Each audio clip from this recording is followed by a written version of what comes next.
as we're approaching game week 28 of the Premier League, it can only mean one thing. It's time for another edition of the Stakehouse. I'm Conor McCabe. I'm here with my co-pilot once again. It's Lucas Dazinski. How are we doing, Lucas? Yeah, all good, thanks. Looking forward to the Prem kind of being back. I don't like when the FA Cup's on and stuff like that. So Officially, I did watch a bit. Not an FA Cup fan. Nah, You did call you called Fulham 0 in the end, which yeah, you were a little bit I was a unlucky with. bit. Yeah, I was a bit annoyed about that. I didn't really understand because Fulham were full strength, and then the price completely drifted, so I hit it again. I wouldn't usually advise that, but I thought that was a good bet, and it ended up being 1-1. I mean, Bruno got pretty lucky, I'd say, with that goal. Kind of came out of nowhere. Oh, it's a great finish, though. Yeah, true, but still, I mean, when you had Fulham draw no bet, though, and you're 1-0 up at half-time, I can feel your yeah, tone I on that one was for sure. I was counting my money. I'll be honest. Fair. Let's get straight into game week 28 predictions. We're starting at the top. The early kickoff, the dreaded early kickoff. It's Nottingham Forest versus Man City. And considering your views on Forest and the way they're heading, Man City at almost even money on the exchange is going to tempt a lot of people in. Should it? I don't know. I'll sit you back. You don't know, right? It's hard to tell because every now and again they'll play a game. You're like, okay, they're back, and then the next game they'll be play poorly again. I think there could be a bet on Forest. Forest will draw. Okay. So plus a half, you get evens. I think it's going to be quite a tight game. But yeah, I might be putting a bet on Forest plus a half. Interesting, but not an official tip. Yeah, I'll make it official. Why not? Ah, I like it. There you go. It's drifted out a bit. It was like 1.9 last week, I think, and it's drifted out to evens. I expect it to come in a bit. But yeah, I don't think City are properly back. I hear your concerns on City. I mean, obviously, they had lost 10 in a row. So ultimately, they're on the road back. I don't think it's just going to be like they immediately bounce back and revert to the City of old. It's more of a process.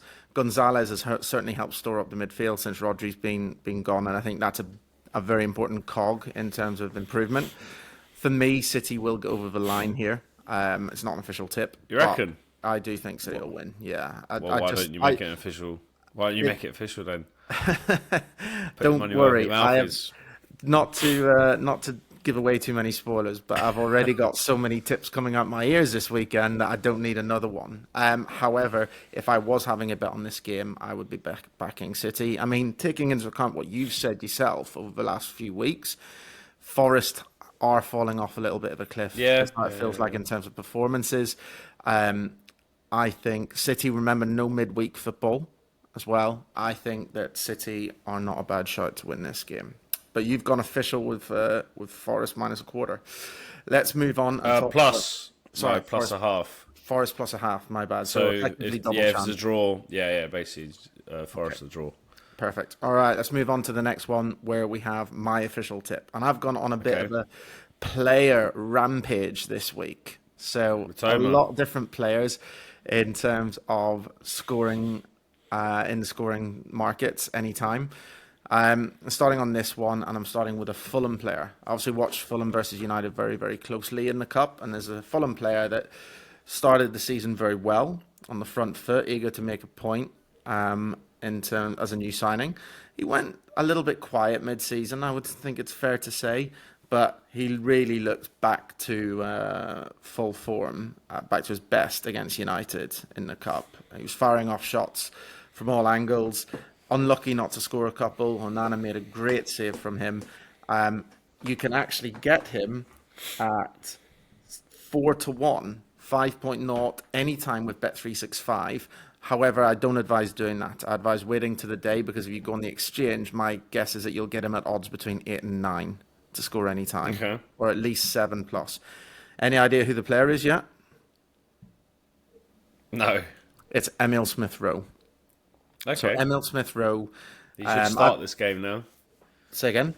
You should start this game. Should start this game. That's another reason to wait, bench, right? Yeah. It's not a terrible idea to wait for lineups here. But ultimately, provided he does start, anything above 7 on the exchange is a must bet in terms of the anytime market. Brighton have had a few good results of late. They've actually bounced back very well since losing 7 to Nottingham Forest. But they always do look capable of shipping a goal. And I think that Smith Rowe can do the business for us here. What do you think? I don't really have a bet this game. My model says Brighton are the better team by 0.44 goals. So I expect them to edge this game. Fulham have had a good season. They should be a lot higher where they are in the table at the moment. But again, like with Fulham, like the games when I'm like, okay, they're gonna like pick up some form, smash some teams. They just end up they're just too inconsistent, I'd say, at the moment. It's a difficult match market to call, 100%. Yeah. And actually, as you go through a lot of these games this week, there's a lot of very difficult match markets to call. Yeah. And that's why I've actually tried to really hone in on a few different players here and now. Let's move on. We've got Palace Ipswich coming up next. Is this an easy home win for you? You quite like Ipswich, though, don't you? Do I? I think you tried to back him. Oh, sorry, yes. How could we forget? Let's remember our little duel that we had last week. Where Ipswich were playing Spurs, just to remind everybody, and me and you went head to head, and there was only one winner, wasn't there? I don't remember that one, to be honest. Yeah. It's convenient.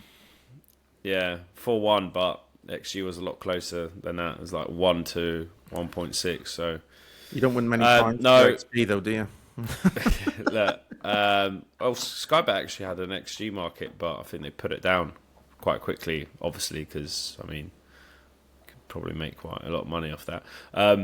Anyway, I mean, expecting Palace to beat Ipswich quite comfortably. Don't really have a bet. Mateta apparently is back end of the month, so a bit annoying because I need to switch around my fantasy team. But yeah, no official bet here. Cool. Nah, I'm only winding you up. It is, of course, a very important metric. It's one that we live by. And but at the same time, it was nice to beat you. I do have an official bet for this game. I kind of agree with you that Palace will probably win. But again, I've gone searching for value in terms of the player markets. Delap any time. Say again? Have you gone Delap any time? No, I've not, actually. I think that's too obvious. I think he's priced correctly. But I have gone an Ipswich player. His name is Jaden Philogene Bidis, sorry. He plays in the number 10 role for them. So he scored twice, last time out at Old Trafford. He's a young player coming through, got so much potential, looks a really, really strong player. Often as well, once a player finally gets going and scores a couple of goals, they look to add to their tally in that very next game while they're on that wave. Yeah, I think that him again. So he's at value currently at 8-1 to score any time in this game from a number 10 position. Palace again aren't watertight at the back. That he will get opportunities, and so I expect him to run that 8-1 price very close. And again, if you look at the exchange market before the game, that 8-1 should become somewhere between 11 and 13 any time. And again, for me, that makes him a play in terms of scoring. So he's my second. What about shot on target? You not been looking at that as well? I did look at it, but if you actually look at him, he doesn't. His conversion rate's very, very strong. So in his 11 better than Buemo. Exactly like Buemo. And his shot, like he actually doesn't fire off that many shots.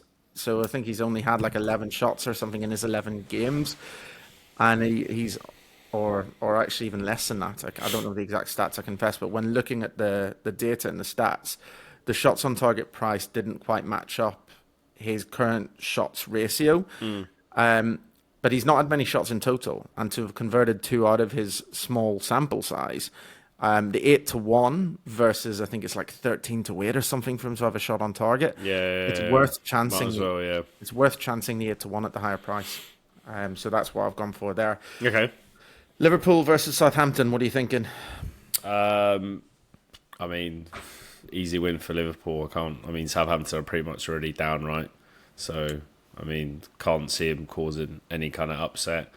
Liverpool, though, that PSG game they played. Oh, that was Bloody just hell! disgusting. I didn't watch it. I didn't watch the full game, but looking at the stats and watching the highlights, honestly, they had 2 shots the whole game. One was like went super wide, and then the other one was a goal. It was mental.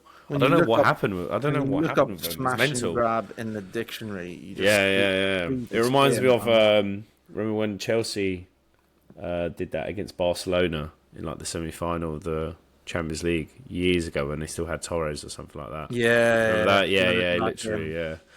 I mean, Liverpool have been so good this season. There's no getting around how good they've been. But my God, things have fallen their way as well at times. Whether it's players being injured and not being able to play against them, whether it's every other team falling off a cliff. It's not to be bitter. They deserve to win the league. They're a great side, and I actually think now they're so far ahead in the league that they can actually prioritise the Champions League and make a serious tilt at that double. Yeah, I mean, look, Southampton, they can rotate, right? I think Southampton got quite a few injuries at the back as well, so I wouldn't be surprised if some players are rested. Yeah, no, same. Because when are they playing PSG? Like next week, is it? Yes, next week again. They play the second leg next week, so they should rotate. And you've also got players like Curtis Jones and Harvey Elliott. Obviously, he came on and scored the winner, but Curtis Jones had a really nice cameo when he went on. You know, players like those can come in and do a very, very stellar job. So they should. I think Darwin Núñez. Yeah, for sure. Like if he's on his game, but it feels like a low key one. This I don't think take them to the cleaners. I feel like it'll be a 2-0. Just get the job done, nice and straightforward kind of game. Bees Villa, are you going? Easy, yeah. Pope Catholic?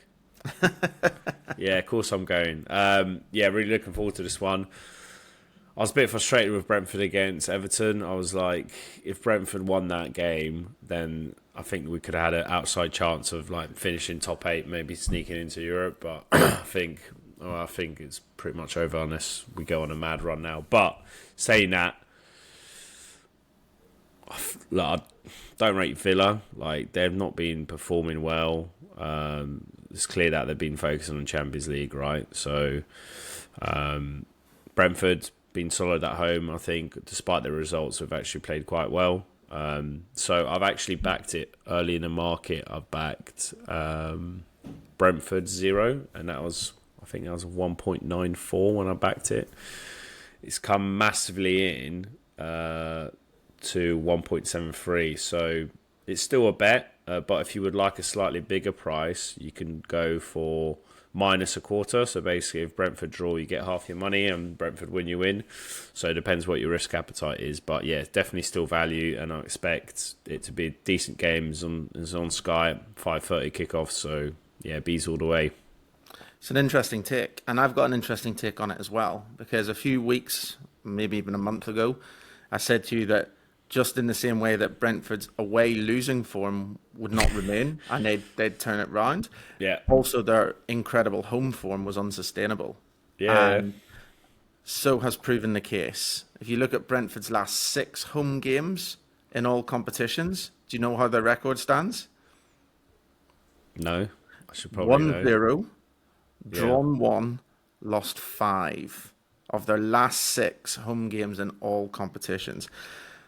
So that absolutely proved to be true, right? And it did start to even out. You look at Villa on the road, it's not much better. In their last 4, they've drawn 1, lost 3.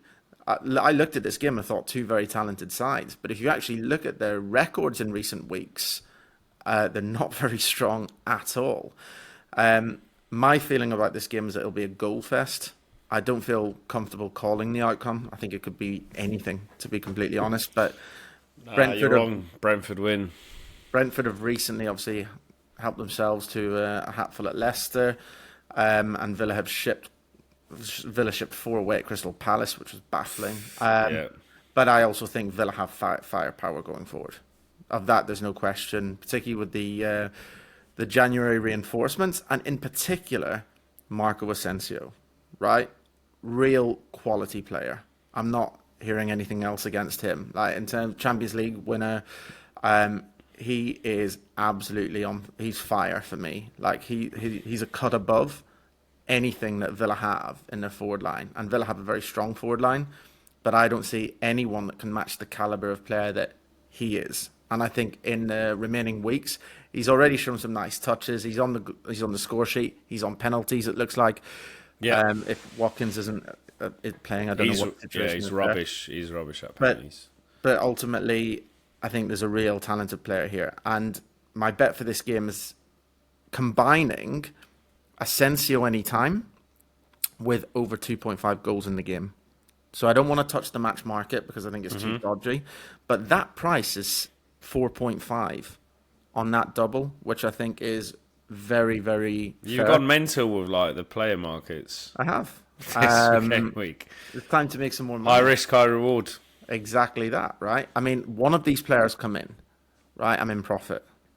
And I expect more than one of them to land. So that's the way that I look at it. And then suddenly you're 5-6 points in profit.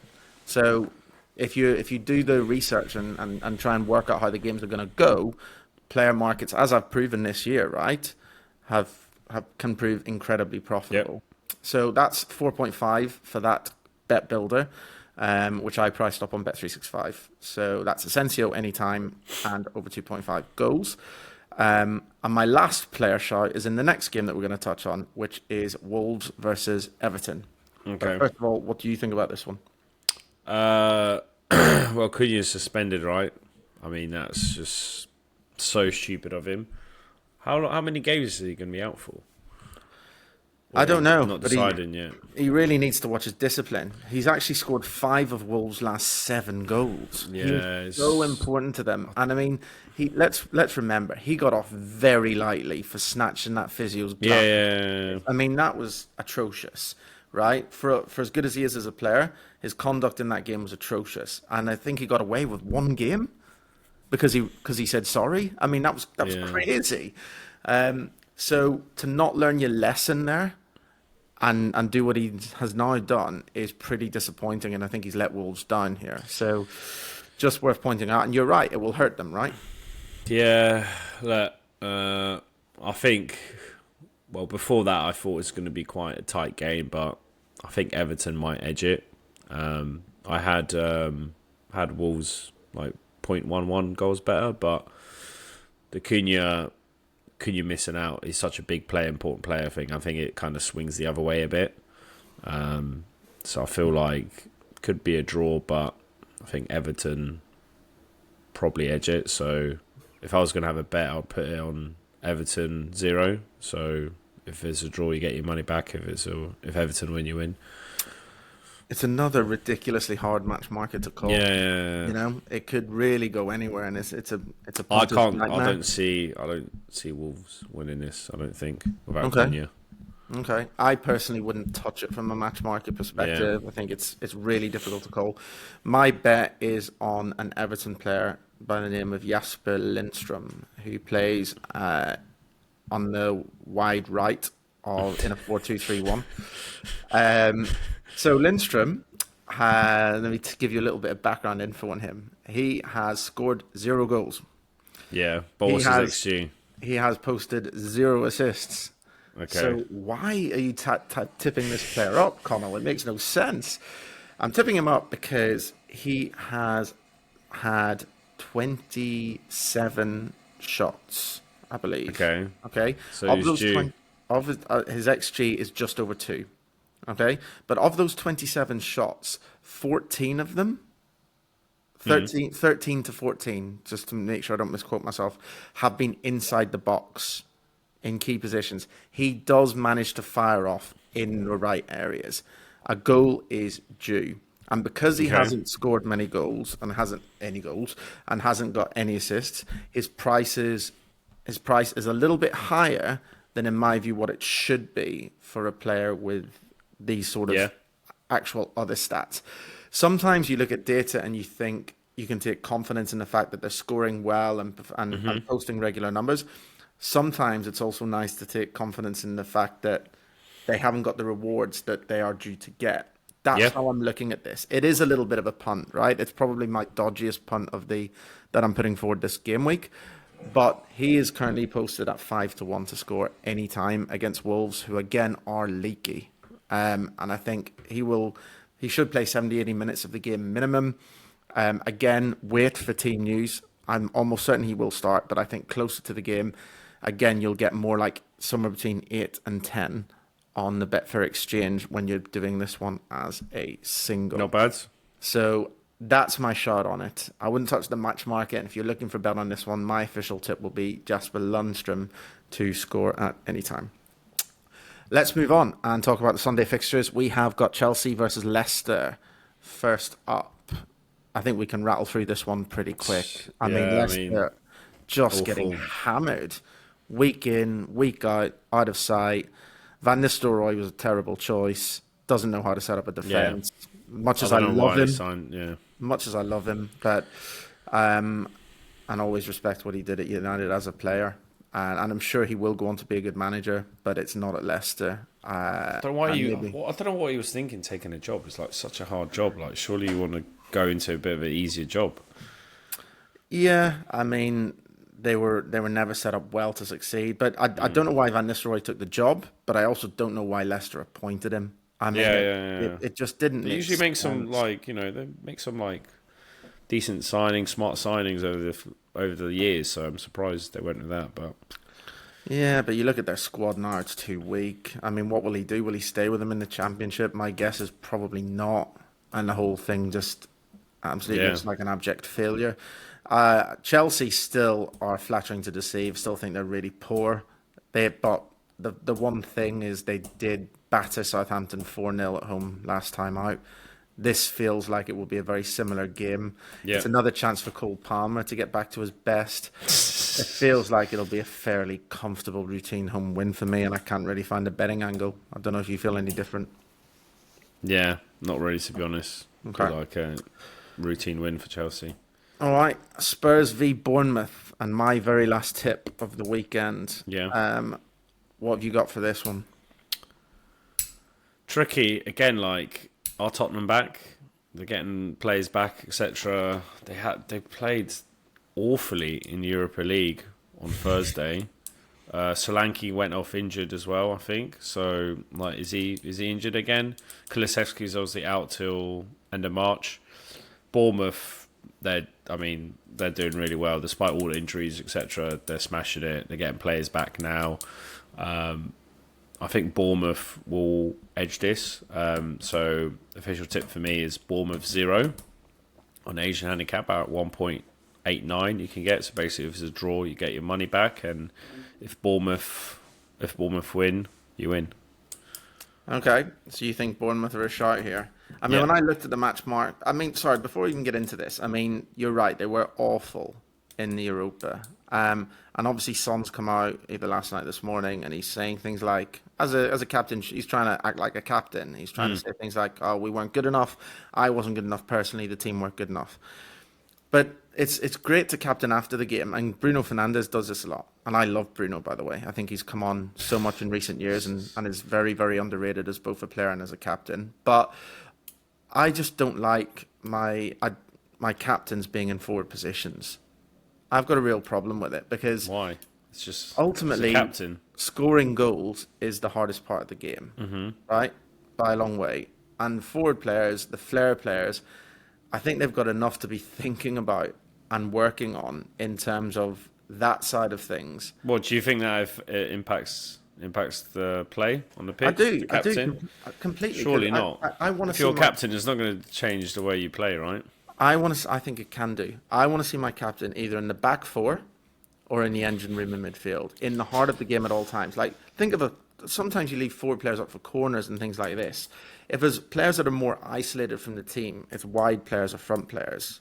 For me, but the captain doesn't position the players or anything like that. He doesn't need to worry about that. No, I get that, but also just think it comes with a lot of stress. It comes with a lot of strain, and for me, I just think you want your flair players to go and play. I don't think you want them worrying about. I don't agree with that, but yeah, I don't see captains more of I don't know.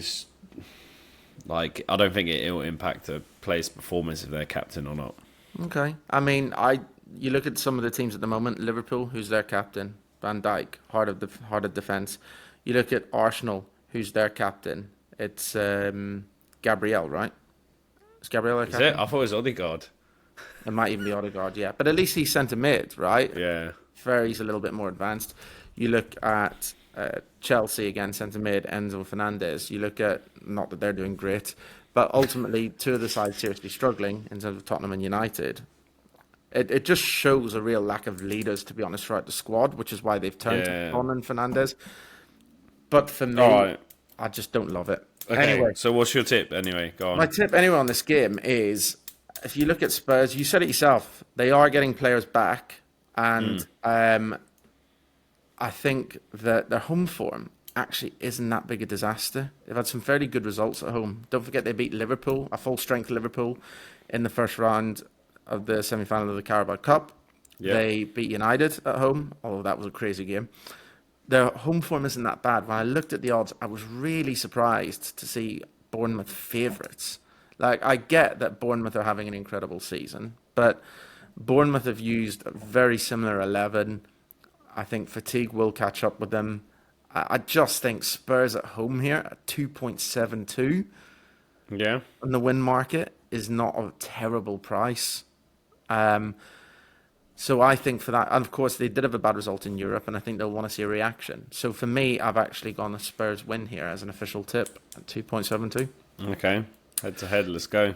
Let's go. I mean, I won the last one, I'll win this one. United, Arsenal. All right, you can crack on, mate. Oh with my your United hat on. Good God. I mean, Arsenal, obviously, the 7-1 result was a freak result. Yeah. They ain't going to score 7. I mean, they could score 7 against United, but they won't score 7 against most teams. And I still think that a result like that almost harms them, because they could have won 3 or 4-1 and still gone through. And when they win 7-1, people start chatting like they still don't need a centre forward, which is crazy because they absolutely do. So I think that you know they won't come to Old Trafford and score a hatful, but I think they'll keep United at arm's length.